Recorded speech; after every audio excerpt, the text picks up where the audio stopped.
नमस्कार, मैं हूं अंकुर और आप देख रहे हैं सत्यहिंदी.com। एक नजर डालते हैं अब तक की सुर्खियों पर। प्रधानमंत्री मोदी के समर्थन में शनिवार को 197 पूर्व ब्यूरोक्रेट्स उतर पड़े। दरअसल हाल ही में 108 पूर्व नौकरशाहों ने पीएम मोदी से अपील की थी कि वो नफरत की राजनीति बंद कराएं।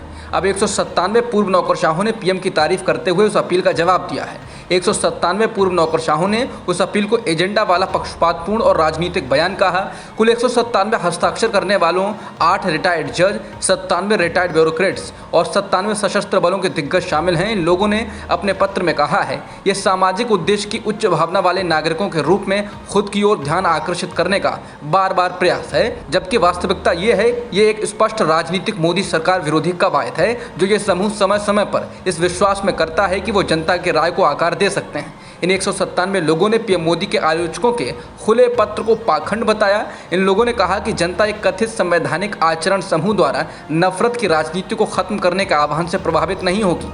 ये उनके लिए अपनी निराशा को दूर करने का एक तरीका है। वो लोग जानते हैं कि जनता की राय प्रधानमंत्री मोदी के पीछे मजबूती से बनी हुई है, जैसा कि हाल के 5 राज्यों के विधानसभा चुनाव ने दिखाया है। इन लोगों ने कहा, ये लोग अपनी बात कहने के लिए उसी समय अवसर चुनते हैं जब ये उनके लिए सुविधाजनक हो।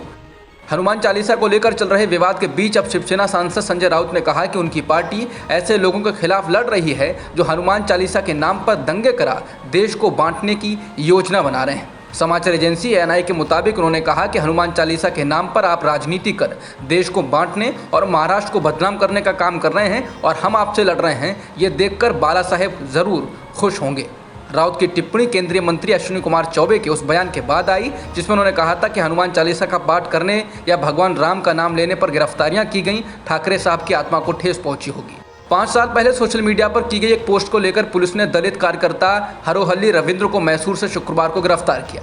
रविंद्र ने सोशल मीडिया पोस्ट कथित रूप से हिंदू देवी देवताओं के अपमान को लेकर की थी। रविंद्र के खिलाफ आईपीसी की धारा 295 के तहत मुकदमा दर्ज किया गया है। इस मुकदमे में 2 साल की जेल हो सकती है और जुर्माना भी देना पड़ सकता है। इस मामले में एक स्थानीय अदालत ने रविंद्र के खिलाफ गैर जमानती वारंट जारी किया था। जांचकर्ताओं ने इस मामले में चार्जशीट जमा कर दी थी और अभियुक्त को फरार होने की बात कही थी।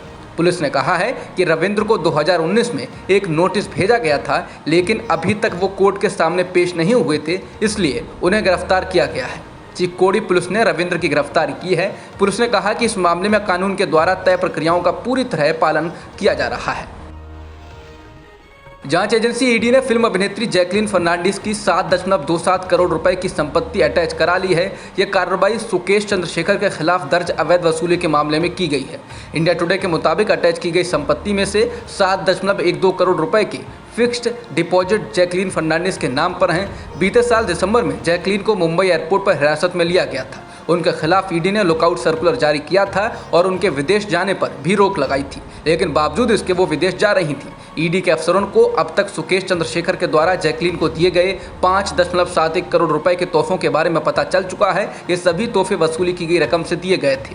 ईडी ने शनिवार को विदेशी मुद्रा कानून तोड़ने पर स्मार्टफोन की बड़ी कंपनी शाओमी के 5000 करोड़ रुपए से अधिक संपत्ति को जब्त कर लिया। शाओमी इंडिया चीन की शाओमी समूह की सहायक कंपनी है। ईडी ने कहा कि विदेशी मुद्रा अधिनियम 1999 के कानूनों के तहत कंपनी के बैंक खातों से 5551.27 करोड़ शनिवार को जब्त किए गए हैं। शाओमी इंडिया के खिलाफ ईडी ने फरवरी 2022 में अवैध रकम भेजने के संबंध में जांच शुरू की थी। ईडी के मुताबिक शाओमी ने 2014 में भारत में अपना काम शुरू किया और 2015 में पैसे भेजना शुरू कर दिया। इसने अब तक 3 विदेश से जुड़ी संस्थाओं को 5551.27 करोड़ के बराबर विदेशी मुद्रा भेजी है, जिसमें रॉयल्टी की आड़ में शाओमी ग्रुप की यह कंपनी भी शामिल है। ईडी का कहना है कि रॉयल्टी के नाम पर इतनी बड़ी रकम उनके चीनी मूल समूह की संस्थाओं के निर्देश पर भेजी गई थी। यूएस से जुड़ी दूसरी 2 संस्थाओं को भी पैसा भेजा गया। इसे कथित तौर पर शाओमी समूह की संस्थाओं का अंतिम लाभ से जुड़ा पैसा बताया गया था। पंजाब पुलिस और दिल्ली में ठन सकती है। हाल ही में दिल्ली में एक होटल में पंजाब पुलिस पर दिल्ली के एक पत्रकार को पीटने का आरोप लगा था। दिल्ली पुलिस के सूत्रों का कहना है कि पत्रकार की शिकायत पर पंजाब पुलिस के अफसरों के खिलाफ केस दर्ज किया गया है। दिल्ली के इंपीरियल होटल में 26 अप्रैल को पंजाब के सीएम भगवंत मान और अरविंद केजरीवाल की प्रेस कॉन्फ्रेंस थी। पत्रकार नरेश वत्स उसकी कवरेज के लिए कथित तौर पर वहां गए थे। नरेश वत्स ने दिल्ली पुलिस से की गई शिकायत में आरोप लगाया है कि पुलिस वालों ने उन्हें प्रेस कॉन्फ्रेंस में जाने नहीं दिया और उन्हें कथित तौर पर पीटा। हालांकि नरेश वत्स ने अपनी पीआईवी कार्ड में दिखाया, लेकिन पुलिस वालों ने उनकी एक नहीं सुनी। उन्हें गालियां भी दी गईं। पत्रकार नरेश वत्स का कहना है कि उन्होंने सीएम अरविंद केजरीवाल को भी सूचित किया, लेकिन उन्होंने भी कोई कार्रवाई नहीं की। सीजेआई एनवी रमना ने शनिवार को कहा कि संविधान लोकतंत्र के 3 स्तंभों के बीच ताकतों का बंटवारा करता है और सभी को अपने दायित्व का पालन करते वक्त लक्ष्मण रेखा का ध्यान रखना चाहिए। सीजेआई रमना ने अदालतों में स्थानीय भाषाओं के इस्तेमाल की भी जोरदार पैरवी की और प्रधानमंत्री मोदी ने इसका समर्थन किया। सीजेआई रमना मुख्यमंत्रियों और सभी राज्यों की हाई कोर्ट के चीफ जस्टिस की संयुक्त कॉन्फ्रेंस में बोल रहे थे। इस कॉन्फ्रेंस का उद्घाटन प्रधानमंत्री मोदी ने किया। सीजेआई ने कहा कि न्यायिक घोषणाओं के बावजूद सरकारों द्वारा जानबूझकर की जाने वाली निष्क्रियता लोकतंत्र के लिए ठीक नहीं है। प्रधानमंत्री ने कॉन्फ्रेंस को संबोधित करते हुए कहा कि हमें अदालतों में स्थानीय भाषाओं को बढ़ावा देने की ज़रूरत है। इससे न केवल आम आदमी का न्यायिक व्यवस्था में भरोसा बढ़ेगा, बल्कि वो अदालतों के कामकाज से कहीं ज़्यादा जुड़ाव महसूस करेगा। मोदी ने कहा कि अदालतों में कामकाज अंग्रेजी में होता है और इसलिए देश की एक बड़ी आबादी को अदालत के फैसलों को समझना मुश्किल होता है। पटियाला में हिंदू और सिख संगठनों के बीच हुई झड़प के बाद हिंदू संगठनों की ओर से शनिवार को पटियाला बंद का आह्वान किया गया है। हालात को देखते हुए पुलिस व प्रशासन पटियाला में मौजूद है और कुछ घंटों का कर्फ्यू भी लगाया गया है। पटियाला प्रशासन ने इंटरनेट सेवाएं बंद कर दी हैं। मुख्यमंत्री भगवंत मान ने कहा है कि एक भी दोषी को बख्शा नहीं जाएगा। प्रतिबंधित संगठन सिख फॉर जस्टिस के गुरुपतवंत सिंह पन्नू ने खालिस्तान के समर्थन में मार्च निकालने का ऐलान किया था। इसके बाद शिवसेना बाल ठाकरे के पंजाब के कार्यकारी प्रधान हरीश सिंगला की ओर से 29 अप्रैल को खालिस्तान विरोधी मार्च निकालने का ऐलान किया गया था। पुलिस ने हालांकि किसी तरह का मार्च निकालने की इजाज़त नहीं दी थी, लेकिन बावजूद इसके दोनों गुटों के लोग सड़क पर उतर आए और इस दौरान हालात तनावपूर्ण बन गए। पटियाला के काली माता मंदिर पर पहुंचते ही दोनों गुटों में पथराव शुरू हो गया और इस दौरान तलवारें भी लहराई गईं। प्रदर्शनकारियों को हटाने के लिए पुलिस ने फायरिंग की और पथराव व झड़प में कुछ लोग घायल भी हो गए। समाजवादी पार्टी प्रमुख अखिलेश यादव ने योगी सरकार पर निशाना साधते हुए कहा कि सरकार समस्या का कारण बताने के लिए नहीं, निवारण के लिए होती है। उन्होंने ट्वीट कर ये बात कही। इसके साथ ही अपने इस ट्वीट के साथ अखिलेश यादव ने उत्तर प्रदेश सरकार में मंत्री ए.के. शर्मा के एक ट्वीट का स्क्रीनशॉट भी अटैच किया है, जिसमें ए.के. शर्मा की ओर से जानकारी दी गई कि उत्तर प्रदेश की कुछ विद्युत उत्पादन इकाइयां तकनीकी कारणों से कई सप्ताह से बंद हैं। उन्होंने सांड द्वारा 2 महिलाओं की मौत का भी स्क्रीनशॉट साझा किया है। दिल्ली समेत देश के कई राज्यों में बिजली संकट पैदा हो गया है। ये संकट कोयले की आपूर्ति न होने के कारण पैदा हुआ है। इसको लेकर चिंता बढ़ गई है। इस बीच कांग्रेस के वरिष्ठ नेता पी चिदम्बरम ने एक ट्वीट कर मोदी सरकार पर तंज कसा है। उन्होंने कहा कि भरपूर मात्रा में उपलब्ध कोयला, विशाल रेल नेटवर्क, थर्मल प्लांट्स की क्षमता, इसका पूरा इस्तेमाल भी नहीं हो पा रहा है, फिर भी बिजली की भारी कमी है।